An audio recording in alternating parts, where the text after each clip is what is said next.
You are listening to Christian Audio's production of The Real Heaven, What the Bible Actually Says, by Chip Ingram and with Lance Witt. This book is read by Lloyd James. This audio recording was produced in 2016 by Christian Audio, which owns the copyright. No portion of this recording may be reproduced for any reason without prior written consent from Christian Audio. This edition issued by contractual arrangement with Baker, originally published in English as The Real Heaven, What the Bible Actually Says, copyright 2016 by Chip Ingram and with Lance Witt, all rights reserved. Please visit christianaudio.com, facebook.com/christianaudio, or twitter.com/christianaudio to offer your impressions of this work and to explore additional titles. Introduction. So, why another book on heaven? That's a fair question. And is it even possible to know anything about heaven?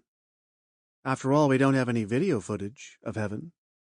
We don't have any astronauts who have landed there. We do have a number of people who claim to have been there, but who can we trust? Just recently, Alex Malarkey recanted his story about a heaven encounter. His story, published by Tyndall House, was called The Boy Who Came Back from Heaven. The book allegedly described what happened while Alex was in a coma after a car accident with his dad, Kevin. He was 6 years old at the time, and his story of miracles, angels, and life beyond this world became very popular. Alex, now a teenager, wrote a brief open letter in which he states, "I did not die. I did not go to heaven. I said I went to heaven because I thought it would get me attention." Yet in spite of all the questions and unknowns and retractions, we are still intrigued with heaven. In the last couple of decades, there has been a surge of interest in the afterlife. Historically, when life gets hard and uncertain and dangerous, people tend to give more thought to life beyond this life. When life is hard down here, we tend to wonder what's up there. Unless your head is buried in the sand, you can't possibly believe we are living in utopian conditions.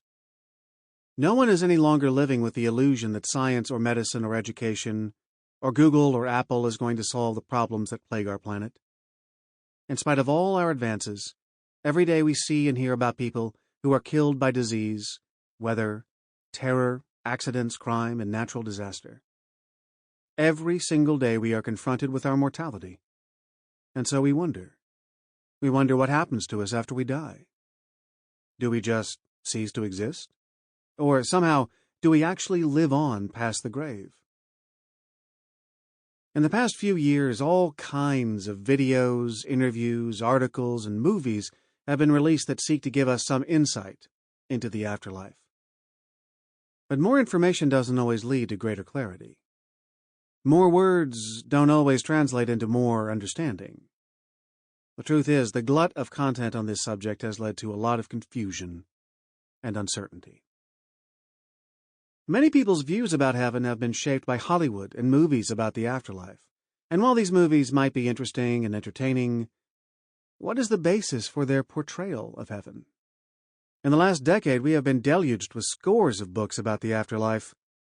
Yet even a casual analysis reveals huge discrepancies in their views and perspective about heaven, what it is like, and who goes there. So we have to ask the same question. What is their basis for their portrayal of heaven? In addition to all the movies and books and articles, there has even been a flood of people who claim to have experienced death and then were brought back to life. Their testimonials of the afterlife have captured our attention, but their experiences and descriptions can be wildly different. How do we know who to believe?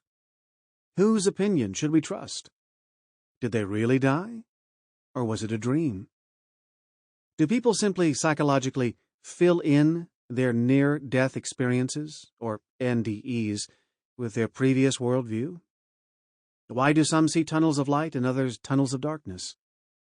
To put it bluntly, on what authority do all these people speak?